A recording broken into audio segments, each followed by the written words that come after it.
নমস্কার বন্ধুরা, আমি মনি রান্নাবাটিতে আপনাদের সবাইকে স্বাগত জানাই। চলে এসেছি আজকে সর্ষে শাকের একটা ইউনিক স্টাইলের রেসিপি নিয়ে। রান্নাটা লাস্ট অবধি দেখবার অনুরোধ রইল, কারণ থাকছে কিছু ছোট্ট ছোট্ট টিপস আর সাথে থাকছে একটা সিক্রেট ইনগ্রেডিয়েন্ট, যাতে করে রান্নাটা আরও বেশি সুস্বাদু হয়ে উঠবে। চলুন তাহলে রেসিপিটা শুরু করে নেওয়া যাক। এই রান্নায় সবার প্রথমেই আমি নিয়ে নিয়েছি সর্ষে শাক, আর শাকটাকে কিন্তু আমি খুব ভালো করে ধুয়ে ফাইনলি চপ করে নিয়েছি। তার সাথে নিয়েছি একটা বড় সাইজের পেঁয়াজকে ফাইনলি চপ করে নিয়েছি। লাগছে 6 থেকে 7টা রসুনের কোয়া ভালো করে কুচিয়ে নিয়েছি। তার সাথে আমাদের লাগবে আদা, 1 ইঞ্চি মতো আদাকে আমি ভালো করে ফাইনলি চপ করে নিয়েছি। তার সাথে লাগবে একটা বড় সাইজের টমেটো চপ করে নিয়েছি। লাগছে কাঁচা লঙ্কা কুচি আর 2 টেবিল স্পুনের মতো বেসন নিয়ে নিয়েছি। লাগছে জিরে ফোড়নের জন্য, এখানে আমি প্রায় হাফ টিস্পুনের মতো জিরে ব্যবহার করেছি। লাগবে পরিমাণ মতো নুন, সামান্য একটু চিনি লাগবে, আর লাগছে সাদা তেল। এই রান্নাটা কিন্তু আপনারা সর্ষের তেলেও করতে পারেন। এবার আমি নিয়ে নিয়েছি সেই বেসনটা, 2 টেবিল স্পুনের মতো বেসন আমি এখানে ব্যবহার করেছি। এবার একটু একটু করে জল ব্যবহার করে আমি এই বেসনের একটা পাতলা ব্যাটার তৈরি করে নেব। একটু একটু করে জল ব্যবহার করে আমাদের এই ব্যাটারটা কিন্তু তৈরি করে নিতে হবে। আর ব্যাটারটা খুব বেশি আমরা ঘন তৈরি করব না, একটু পাতলা পাতলাই ব্যাটারটা রাখবো। এবার ওভেনেতে কড়া বসিয়ে দিয়ে দেব সর্ষে শাক। আর সর্ষে শাক কিন্তু আমাদের খুব ভালো মতো কুচিয়ে নিতে হয়, বড় বড় থাকলে কিন্তু সেদ্ধ হতে খুব সময় লাগে। এবার দেব পরিমাণ মতো নুন, আর এবার আমাদের বেশ ভালো মতো পরিমাণে জল দিয়ে দিতে হবে।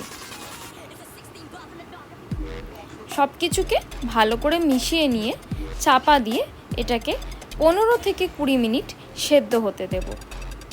সর্ষে শাকে একটা তেতো ভাব থাকে, তাই শাকটাকে ভালো মতো সেদ্ধ করে নিয়ে জলটা কিন্তু চেপে চেপে ফেলে দিতে হয়। শাক ভালো মতো সেদ্ধ হয়ে গেছে, আমি প্রায় 15 মিনিটের মতো শাকটা সেদ্ধ করে নিয়েছি। আর এবার শাকটা জল ঝরিয়ে রেখে দেব। এবার কড়াতে দিয়ে দিলাম সাদা তেল। আমি এখানে প্রায় 1 টেবিল স্পুনের মতো তেল ব্যবহার করেছি। কড়ার চারিদিকে ভালো মতো তেলটা গ্রিজ করে নেব। এবার ফোড়নের জন্য দিয়ে দিলাম জিরে, তারপর দেব আদা কুচো,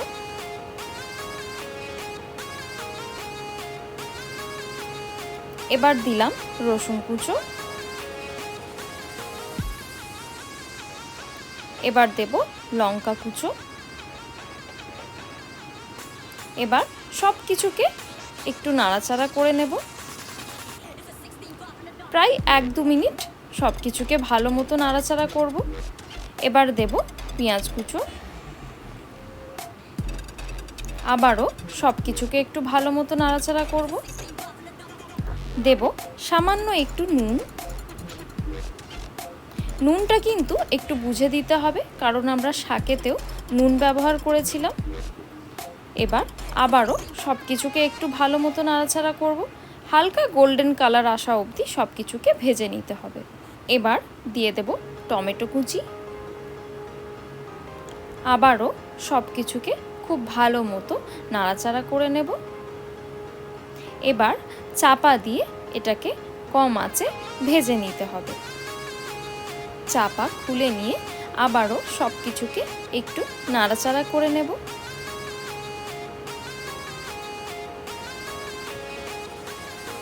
প্রায় 3 থেকে 4 মিনিট সব কিছুকে সময় নিয়ে একটু ভালো মতো নাড়াচাড়া করে নিতে হবে।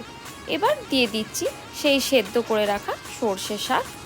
আর শাকের থেকে কিন্তু আমি হাতে করে চেপে চেপে বেশ ভালো মতো জলটা কিন্তু ফেলে দিয়েছি। এবার শাকটা দিয়ে আবারও সব কিছুকে ভালো মতো একটু নাড়াচাড়া করে নেব।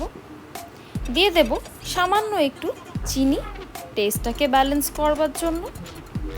আবারও বেশ 5 থেকে 7 মিনিট নাড়াচাড়া করে নিতে হবে। এবার দিয়ে দেব সেই তৈরি করে রাখা বেসনের মিক্সচারটা। আবারও একবার চামচ দিয়ে ভালো করে মিশিয়ে নিচ্ছি।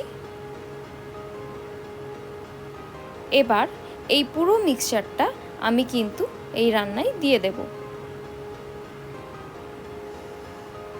এবার কম আঁচে এটাকে 5 থেকে 7 মিনিট আবারও নাড়াচাড়া করে নিতে হবে। ব্যাস, তাহলেই তৈরি হয়ে গেল আমাদের এই খুবই সুস্বাদু সর্ষে শাকের রান্না। এটা আপনারা রুটি, পরোটা বা ভাতের সাথেও সার্ভ করতে পারেন। আশা করছি আপনাদের এই রেসিপিটা ভালো লেগে থাকবে। ভালো লেগে থাকলে লাইক আর শেয়ার করবেন, আর চ্যানেলটাকে অবশ্যই সাবস্ক্রাইব করবেন।